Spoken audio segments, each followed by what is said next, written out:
Hi, today's cooking lesson is going to be on a very, very old family dish that we've had in my family for as long as I can remember. And it's very, very easy, has only 3 ingredients, and we always called it peas with bacon and onions. So I have already started here with, I've already browned, halfway browned, 2/3 of the way browned, little pieces of bacon. Now, I wanted to show you before how it should look. You're going to be using about 1/4 of a pound of bacon, about like this, for every package of peas. And about half, and they're going to be cut into little 1/4-inch slices. And then you're going to be using about maybe half of an onion and 1 package of frozen peas. I happen to like using petite peas. My family always used regular peas. And then I discovered that using petite peas made them a little bit more tender. So let's get started. So I've already done this. And what I'm going to be doing is throwing in the onions. And this comes together pretty quickly. You don't want to do, you can do this part if you're having anybody over for dinner or anything like that. You don't want to put the peas in right away. You can do this part ahead of time and just get this so that the onions are nice and softened. And the bacon will pretty much finish crisping up. I've used low sodium bacon, regular bacon, it doesn't matter, whatever you like. And it'll start to cook and soften up.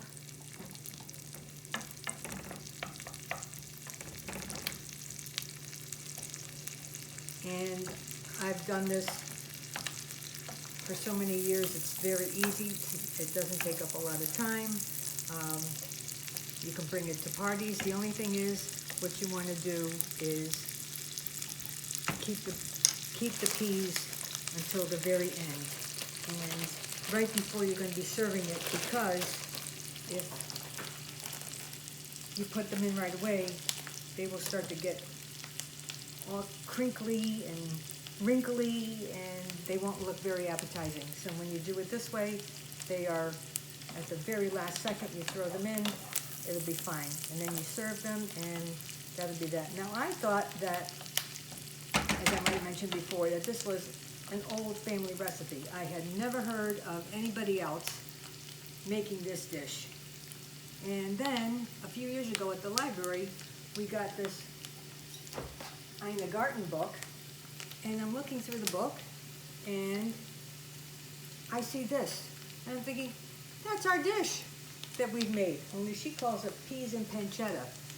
She has a few more ingredients than we do, but I couldn't believe it. Here I am thinking this was our dish, and she says that this is a classic Italian vegetable dish. I never heard of it before, and I was totally amazed. So I don't know whether she Shanghai information from a family member, or whether she went to Italy and discovered this on her own, but I was very, very surprised. So the cat's out of the bag, I guess. So now the onions are continuing to cook. And you have to watch it because you don't want them to burn too quickly. It's probably on medium heat. And 1 package is good for a family. For 2 people, it might be a little bit too much, but then you have wrinkly leftovers for another night. I've been asked to bring this to probably every single family occasion, for Thanksgiving, Easter, at any of our relatives' houses, because they all like it, and it's a nice way. It's different than having just plain peas.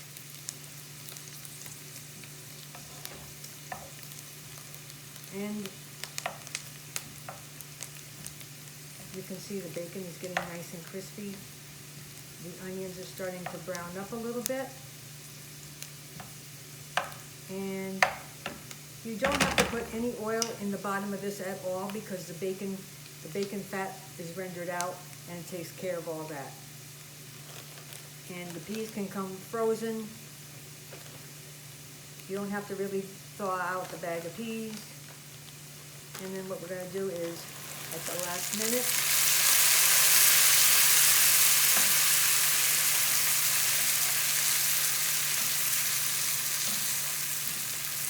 they start to defrost and get covered in with the bacon goodness.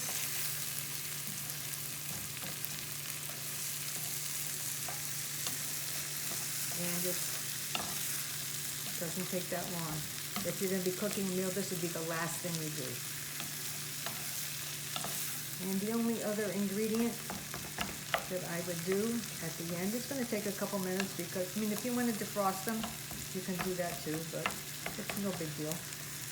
The only other ingredient that you're going to be adding is a couple of quick turns of the pepper grinder, and that's it. I don't add salt to it because I think with the bacon you don't really need it, but if you like to have it saltier as far as taste is concerned, then add in some salt. But so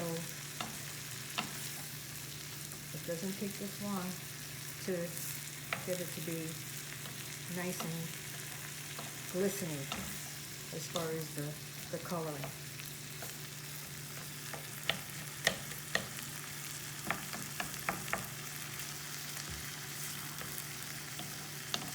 So I wish we had smell-o-vision so you could smell how yummy this is. So this is a nice way to doctor up your peas, so you don't just have it with butter. And it has a nice taste to it. So you've got the crunchy of the bacon, and you've got the nice texture of the onions. And there you go. It's pretty much all done. And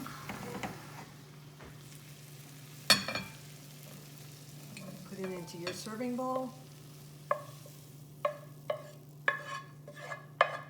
And you're all done. How hard was that? So, thank you for tuning in, and be well.